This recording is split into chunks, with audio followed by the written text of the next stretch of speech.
ये क्लास 12 की chemistry class है। हम देख रहे हैं अल्कोहल फिनाल ईथर।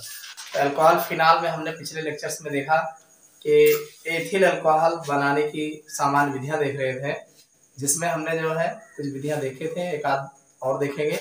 उसके बाद फिर जो है औद्योगिक विधि द्वारा एथिल अल्कोहल का निर्माण करेंगे। बहुत इंपॉर्टेंट विधिया है, हेडिंग डाल लो। एसिटिलीन द्वारा बाई एसिटिलीन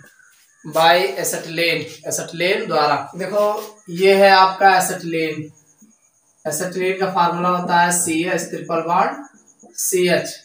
एसिटिलीन का जो फार्मूला होता है CH ट्रिपल बॉन्ड CH, और इस पर जो है डाइल्यूट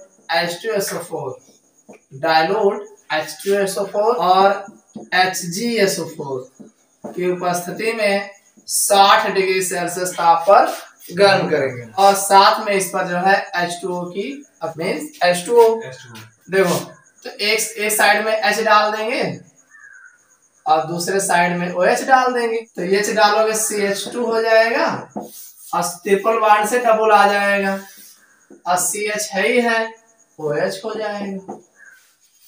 समझ में आया कि नहीं? ये अस्थाई होता है, ये अस्थाई है, ये अस्थाई नहीं है कि ऐसा बनेगा, ये अस्थाई है। एसिटिलीन है, ये आपका एसिटिलीन है। एसिटिलीन पर हम HOH की क्रिया कराएंगे, यानी जल की क्रिया कराएंगे। कब कराओगे? डाइल्यूट H2SO4 और HgSO4 की उपस्थिति में 60 डिग्री सेल्सियस ताप पर। तो ये बन जाएगा भाई, एक H इधर जोड़ दो, OH इधर जोड़ दो, तो CH2 डबल बॉन्ड CHOH, और ये तुरंत जो है घूम जाएगा, और ये क्या बन जाएगा? एक H यहाँ अगर लग जाए तो ये बन जाएगा CH3, और CHO इधर रहेगा ही रहेगा। भाई ये H यहाँ आ जाए तो CHO बचा कि नहीं? तो ये कौन है? ये है एस्टल्डिहाइड। एस्टल्डिहाइड। अब ये जो एस्टल्डिहाइड बना है, ये CH3CHO, इस एस्टल्डिहाइड पर हम H2 का योग करा देंगे। कैसे कराओगे? प्रेजेंस ऑफ निकेल उत्प्रेरक की उपस्थिति, और टेम्परेचर 140 डिग्री सेल्सियस ताप पर। तो दो हाइड्रोजन है, एक यहाँ रख दोगे CH2 हो जाएगा, एक यहाँ रख दोगे OH हो जाएगा, तो ये बन जाएगा CH3 CH2 OH, बन गया आपका एथिल अल्कोहल। इतना समझ में आया कि नहीं? yes, कैसे बताओगे कि जब हम एसिटिलीन पर जलभाप की अभिक्रिया डाइल्यूट H2SO4 या HgSO4 की उपस्थिति H2SO4 तथा HgSO4 की उपस्थिति में 60 डिग्री सेल्सियस ताप पर एसिटिलीन गैस में जल प्रवाहित करते हैं, ऐसे भी कह सकते हो, एसिटिलीन में जल प्रवाहित करते हैं, तो हमें एस्टल्डिहाइड प्राप्त होता है। इस एस्टल्डिहाइड का निकेल उत्प्रेरक तथा 140 डिग्री सेल्सियस ताप पर H2 गैस की अभिक्रिया कराते हैं, तो हमें एथिल अल्कोहल प्राप्त होता है। समझ डाल लो। औद्योगिक सोरे की किण्वन विधि द्वारा एथिल अल्कोहल का निर्माण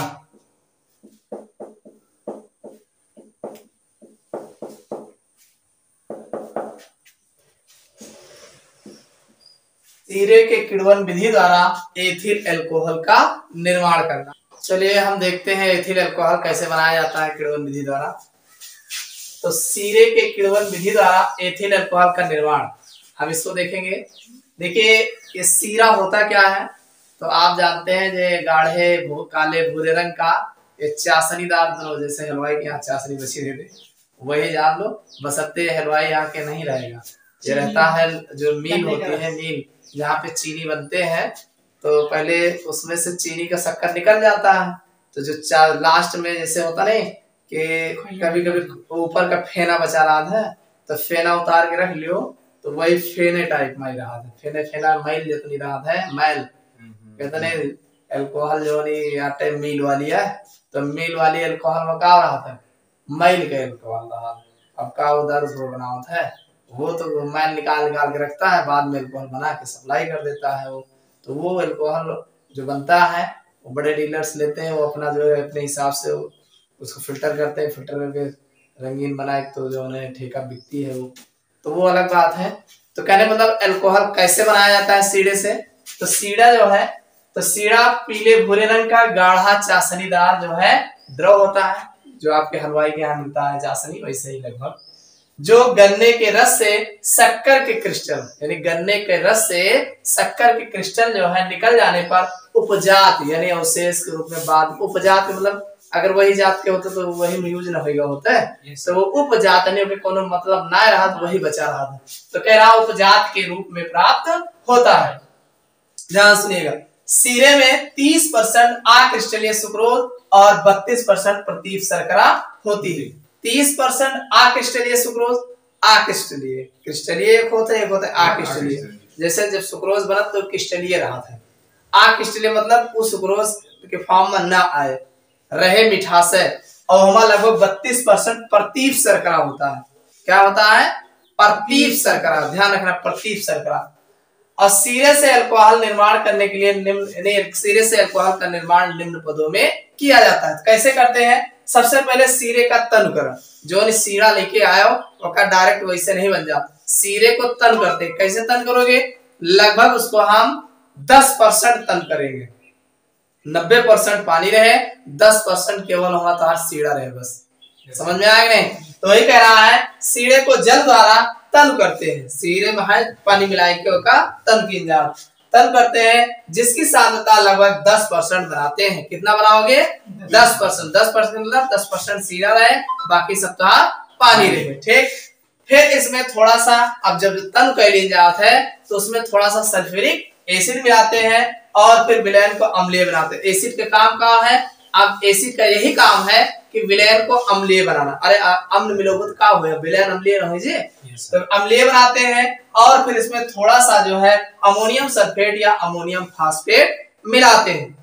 जैसे एसिड मिलाया थोड़ा तन होएगा, एसिडिक फॉर्म में आएगा, उसके बाद जो है अब उसमें अमोनियम सल्फेट, अमोनियम सल्फेट का फार्मूला होता है NH4 का होल टाइम SO4 या अमोनियम फास्फेट NH4 का होल टाइम PO4, कुल मिलाए के अमोनियम सल्फेट या अमोनियम फास्फेट मिलाते हैं।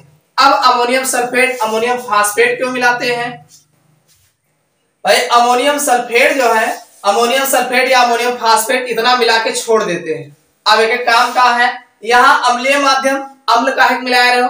अम्ल इसलिए मिलाए थे क्योंकि उसमें जो जीवाणु समान धरबो तो हो सके तुम्हारा कीड़ा मकोड़ा या नया बैक्टीरिया उत्पन्न हो जाए, तो वो हानिकारक बैक्टीरिया जो होगा वो नुकसान करेगा, तो इसलिए उसमें एक्स्ट्रा कोनो चीज ना बने पावे, जो चाहिए थे वही बने, एक्स्ट्रा ना बने पावे, इसके लिए जो है उसमें हम अम्लीकृत करते हैं कि एक्स्ट्रा कीटाणु बैक्टीरिया जो कुछ वो माना पनपने पाए। तो ये लिखा है अम्लीय माध्यम जीवाणुओं की वृद्धि को कम करते हैं तथा नाइट्रोजन युक्त पदार्थ, अभी जैसे अमोनियम सल्फेट और अमोनियम फास्फेट मिला, तो अमोनियम सल्फेट में नाइट्रोजन है, अमोनियम फास्फेट में भी नाइट्रोजन है, नाइट्रोजन तो आई, तो इन नाइट्रोजन युक्त पदार्थ के इसलिए मिलाया हो, नाइट्रोजन युक्त पदार्थ इसलिए मिलाया है क्योंकि वो कीटों के लिए, कीड़ों के लिए, जो नमक कीड़ा मिलोगे है, जो कीड़ा बनी है, कीटों के लिए आहार का कार्य करते हैं। लिखा है कीटों के लिए आहार का काम करते हैं। अरे वो बैक्टीरिया जो डाले ना, वो बैक्टीरिया तो डालेंगे अभी ना, किड़वन करे, किड़वन ऐसे थोड़ा बहुत है, किड़वन कीड़ों द्वारा होता है, तो जो कीड़ा बने हैं उनको खाए पे मिले तब इत्मीनान से काम करेंगे ना, तो इसीलिए कीड़ों के लिए आहार का, नाइट्रोजन युक्त पदार्थ जो होते हैं कीड़ों के लिए आहार का काम करते हैं। तो इतना समझ में आ गया ना, सीड़ों को तन कर लिए। अब बात आई सीड़े का अल्कोहल का किण्वन, यानी अल्कोहल किस प्रकार से बनते हैं, किण्वनी क्रिया के द्वारा अल्कोहल कैसे बनता है। तो इसमें सीरे के तन विलयन को किण्वन टैंकों में भर लेते हैं, यानी जो टैंक में किण्वनीकरण कराते हैं उसमें उस सीड़े को ला करके भर लेते हैं और इसमें थोड़ा सा लगभग 5% ईस्ट मिला देते हैं, 5% ईस्ट मिलाते हैं। अब ईस्ट मिलाते हैं और मिश्रण को 2 से 3 दिन के लिए 25 से 30 डिग्री सेल्सियस ताप पर जो है रख देते हैं।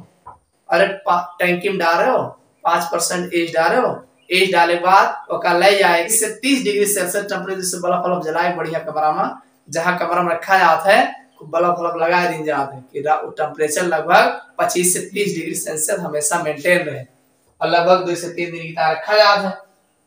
तो जब तना रख देबो तो का हुए, तो सिरे में उपस्थित एज, अरे सिरे में इन्वर्टर जाइमेज सब एंजाइम रहते हैं, ठीक है। तो उपस्थित एज इन्वर्टर सबसे पहले उपस्थित एंजाइम कार्य करे, इन्वर्टर एंजाइम कार्य करेगा जो सुक्रोज को ग्लूकोज और फ्रक्टोज में परिवर्तित कर देगा। यानी सुक्रोज के ऊपर केवल इन्वर्टर एंजाइम कार्य करेगा, वो उसको ग्लूकोज और फ्रक्टोज में तोड़ देता है। तथा अब जैसे ग्लूकोज फ्रक्टोज बनेगा इस पर जाइमेज एंजाइम कार्य करेगा। कौन सा एंजाइम कार्य करेगा? जाइमेज एंजाइम कार्य करेगा और फ्रक्टोज को एथिल अल्कोहल और कार्बन डाइऑक्साइड में परिवर्तित कर देगा। वो जो है एथिल अल्कोहल और कार्बन डाइऑक्साइड में परिवर्तित कर देगा। कमरा में धयावा हो, कमरा बंद कर दी हो, ईस्ट अपन काम शुरू कर दे, इन्वर्टर पहले दौड़ शुरू के, उनके पीछे जाइमेज दौड़े। इन्वर्टर जो का सुक्रोज का ग्लूकोज फ्रक्टोज में तोड़ता है और जाइमेज जो है का एथिल अल्कोहल कार्बन डाइऑक्साइड में तोड़ता है। कार्बन डाइऑक्साइड गैस निकल रही है, तो है लागे कि हाँ ये सब खौलत बा, धीरे धीरे वाष्प निकला करे, तो वाष्प जो रहेगी कार्बन डाइऑक्साइड की रहेगी। जो धुआं ऐसा दिखाए तो दरवाजा खोलो, जब देखो हमारा धुआं निकलता है फिर बंद कर दियो। क्यों? क्योंकि जब तक कार्बन डाइऑक्साइड निकले तब तक एथिल अल्कोहल बने। तो वही दिया है। अब देखो इसमें सुक्रोज है, सुक्रोज का फार्मूला जो है C12H22 प्लस H2O। इस पर इन्वर्टर का एंजाइम कार्य करेगा, 6,6H12O6, 6,6H12O6, एक ग्लूकोज बनेगा दूसरा फ्रक्टोज बनेगा। और ये ग्लूकोज या फ्रक्टोज जो भी रहेगा जाइमेज एंजाइम कार्य करेगा C2H5OH और प्लस CO2 ये बनेगा। तो अब केवल ऐसे हो रहा है, केवल पूर्ण होने पर कार्बन डाइऑक्साइड गैस निकलना बंद हो जाएगी। जब दरवाजा खोल के देखो वहां कार्बन डाइऑक्साइड नहीं निकल रहा है, एक मतलब सब अल्कोहल में परिवर्तित हो गया। ठीक है, तो इस किण्वन द्रव को वास या वोल्ट कहते हैं। इस प्रकार जो अल्कोहल बना होता है उस विलयन को जो है वास या वोल्ट कहते हैं। तो वास या वोल्ट कहते हैं, इसको नाम याद रखिएगा कि किण्वन द्वारा क्या मिल रहा है, किसको क्या कहते हैं, वास या वोल्ट कहते हैं। अब वास या वोल्ट से इसका आसवन कराएंगे। अरे मैं 10% तो डाल रहे हो सीड़ा, बाकी सब पानी रहा ना, तो अल्कोहल बना है तो क्या अल्कोहल तो 100% थोड़ी बन जाए। तो अब जो भी बनेगा अब उसको हम क्या करेंगे, इसमें से पानी अलग करेंगे, अल्कोहल अलग करेंगे। तो इसको अगले दिन जो है हम वास या वोल्ट से एथिल अल्कोहल किस प्रकार से अलग किए जाते हैं इसके बारे में हम बताएंगे।